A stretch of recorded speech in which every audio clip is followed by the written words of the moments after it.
Hello and welcome to today's episode of Daily Debrief, brought to you by People's Dispatch. I'm Swastika, and let's get into our first story. We're on day 5 of the war in Ukraine, and the weekend has seen a lot of developments both on the military front and the diplomatic front. Russian President Vladimir Putin ordered his defense chiefs to put the country's nuclear deterrence forces on high alert on Sunday and accused the West of taking unfriendly steps against Russia. Now, this comes in reference to the economic sanctions that are being imposed on Russia, led by the Western powers.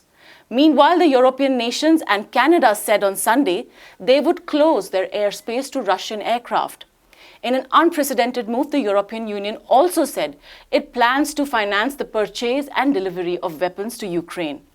But most significantly, an unprecedented package of sanctions has been rolled out, with certain Russian banks set to be cut off from the SWIFT payment mechanism, and Russia's central bank may lose access to its foreign currency reserve in the West.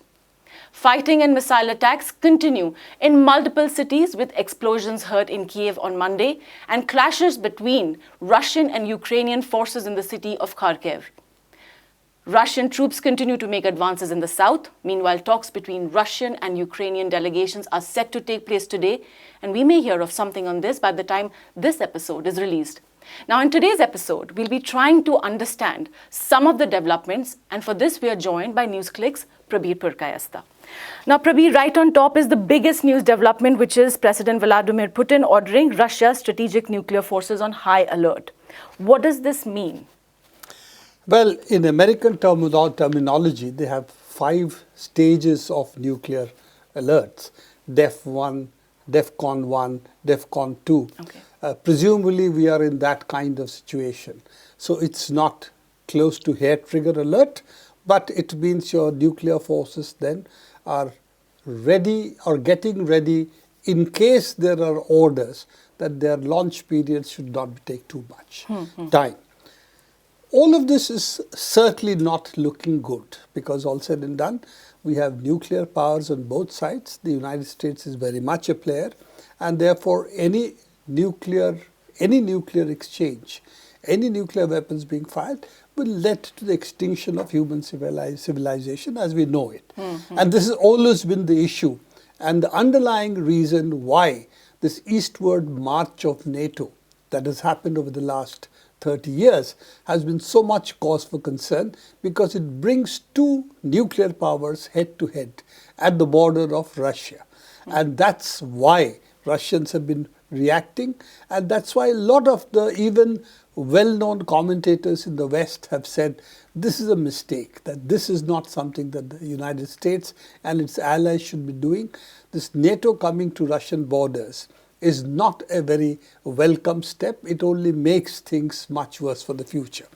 And it was all right as long as Russia was weak, but when Russia has regrouped itself, and you have to give the man his due, Putin has been responsible for that, then this brings out what the underlying danger of this policy really was. And I think that's what this particular step that Putin has taken, he says it's response to the aggressive noises coming from the West, means.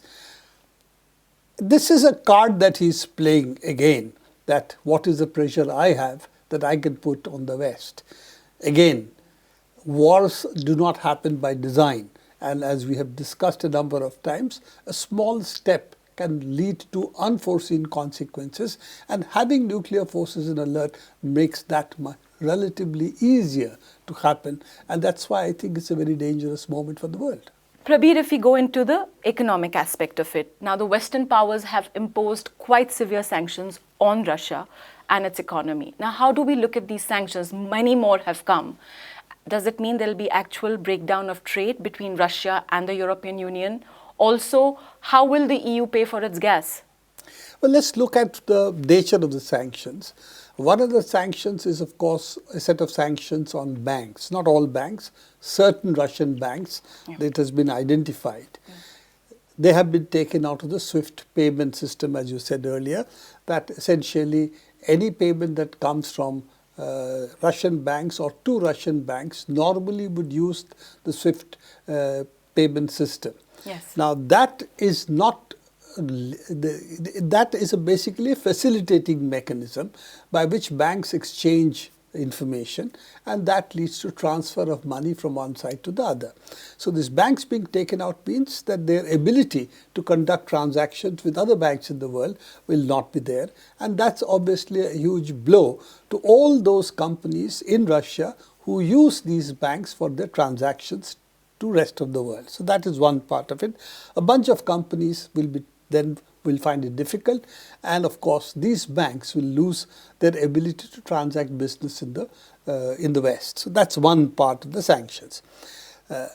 Does it mean that all transactions will cease? No, because it seems that certain other banks are not being sanctioned, and that leads to the other question that you had: what happens to how will Europe pay for its gas? It's possible that they are not being sanctioned so that Europe can pay for its gas. If that is so, then it is easy for those banks in Russia which are out of the SWIFT system then to channel their transactions through the other banks. Then secondary sanctions may start. That if you do that, then you also get sanctioned. So these are what the US did in the case of Iran, that countries like India, for instance, or the State Bank of India, which was dealing with Iran oil, then were threatened with secondary sanctions because they were directly not sanctioned. There's no bar on us because after all we are India. So India could buy and sell Iran oil. It didn't come under sanctions. But state banks' business with the United States then would be affected because of secondary sanctions. So that's the threat that is carried out there. The last point that you raised, for example, that the central bank's access to its foreign exchange reserves. Now this is a very, very sensitive issue. This has never happened with a country of the size of Russia, and the amount of foreign exchange it holds, say for example in European currency, euro. No? So they hold probably something like 250 to 300 billion as currency in Europe, as euro. So it's with in that sense it is something. If they are told that they lose access to this, does it mean that it is an expropriation, or is it when you say you will freeze the reserves? That's what it really is being talked about. Yes. That Russian money in, for instance, in euros will be frozen. It has been said they will not be able to use it to shore up the, for instance, the ruble. Now that effectively means they won't have access to the money which belongs to them. Now this is expropriation and it can be treated as such. Now how does Russia respond to it? If European countries do it, if the European Union do it, what does it say? That, hey, 300 billion of my money. So all the, for instance, money that is there in Russia, in, for example, various companies as shares, share capital, assets, can Russia then expropriate all of them? So this is again uncharted territory. It has happened with Iran. This is not something which is completely new. It has happened with Iran, and of course it happened recently with Afghanistan, as you know. And as you also know, that United States actually took away Afghan money, which was the Afghan Reserve Bank's money, which was held in the US, exactly like this, because it was dollars, therefore it was held by the Fed. And that was taken away, and 3.5 was going to be given to humanitarian organization, 3.5 billion was to be given to, or 4.5 billion was to be given to those who are the victims of 9/11.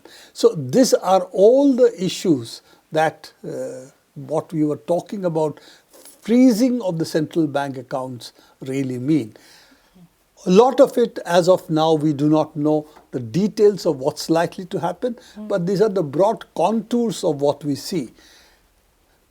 We will really have to see how the fine letter of how this will be implemented, because obviously both Russia and the European Union and the United States have thought about these things.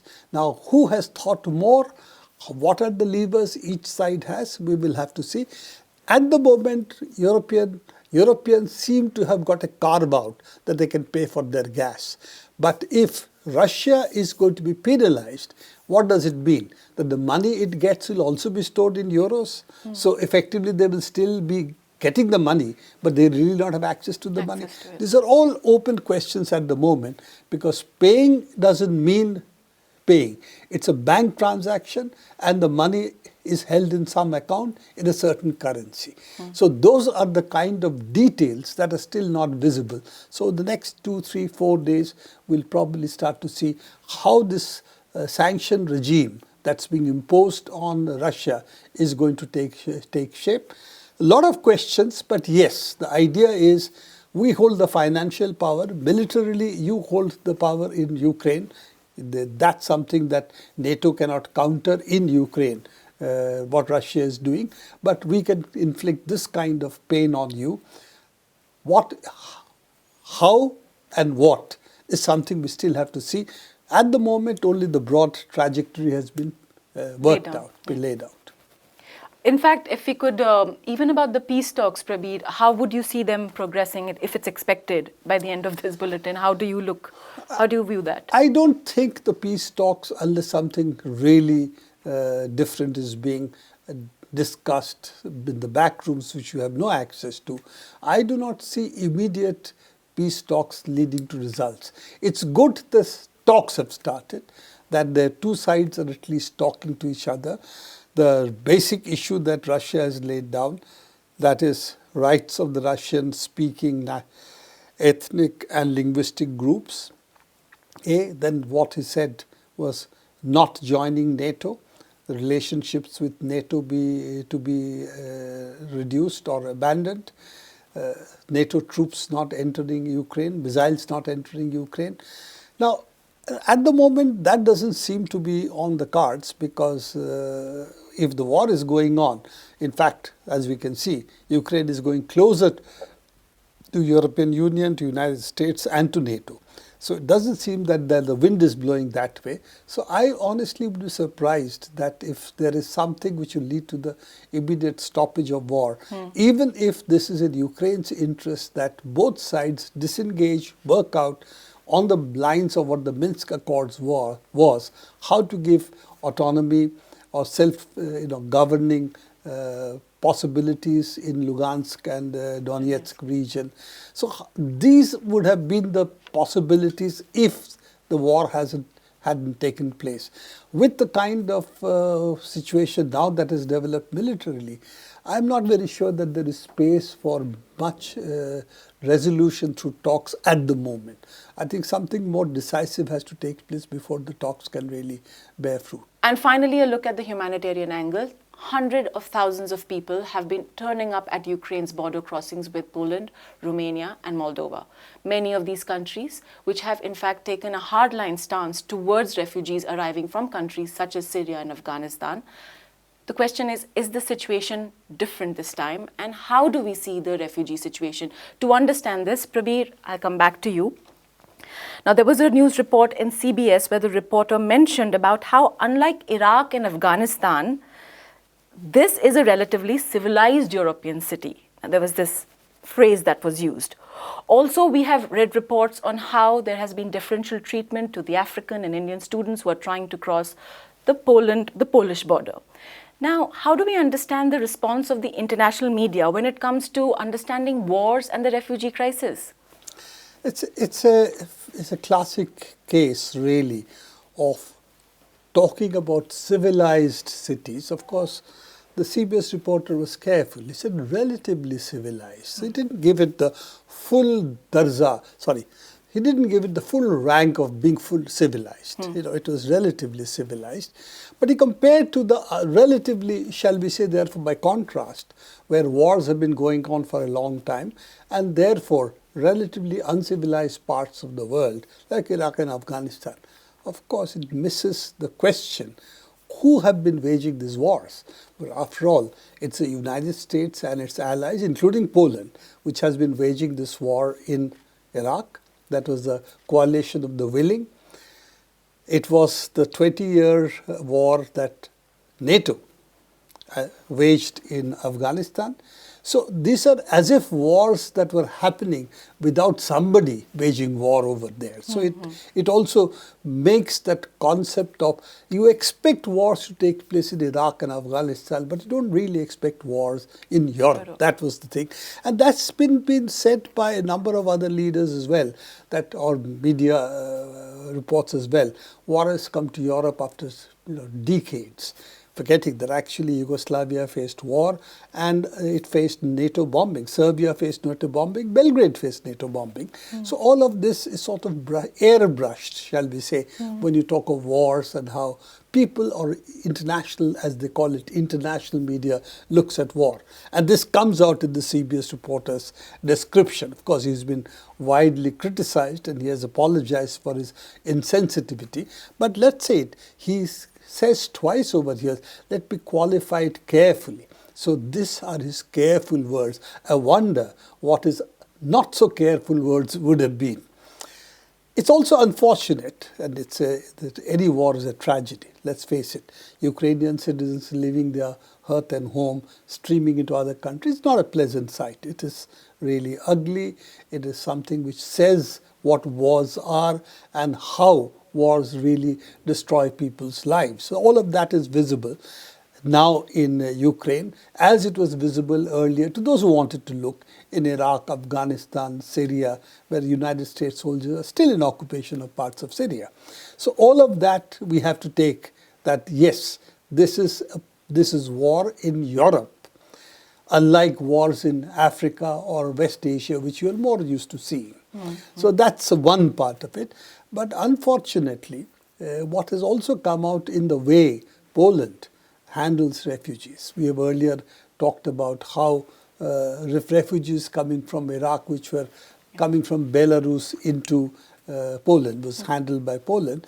In this case also, whether it is the Ukrainian police or the Ukrainian law enforcement authorities, the way they seem to have dealt with African students, and lots of videos are coming in social media, tagged with the CBS report actually, and how they're finding it difficult to even get into trains, how they get into buses. Indian citizens, Indian students, both African and Indian students seem to be in medical colleges over there, going to the Polish border, sometimes on their own, hiring vehicles to go. And how over there is very sharp differential treatment, how they are seen and how others are being seen. If they're Ukrainian people, nationals, how they are seen by both the Ukrainian border guards and also the Polish border guards. And today, if you see the reports, for instance, in Indian papers also, the same comment seems to be there about the Indian students who were not allowed into Poland, which is exactly what the African students have also been complaining. So obviously, when you talk about civilized cities and civilized world, the color of the skin and civilization seems to be correlated, in spite of the fact that Iraq is actually one of the most ancient sites of human civilization, while Ukraine or Europe is a later entry into all of this. Thank you, Prabir, for those details. We will keep following this story. Do come back to Daily Debrief tomorrow and keep following People's Dispatch. Thank you.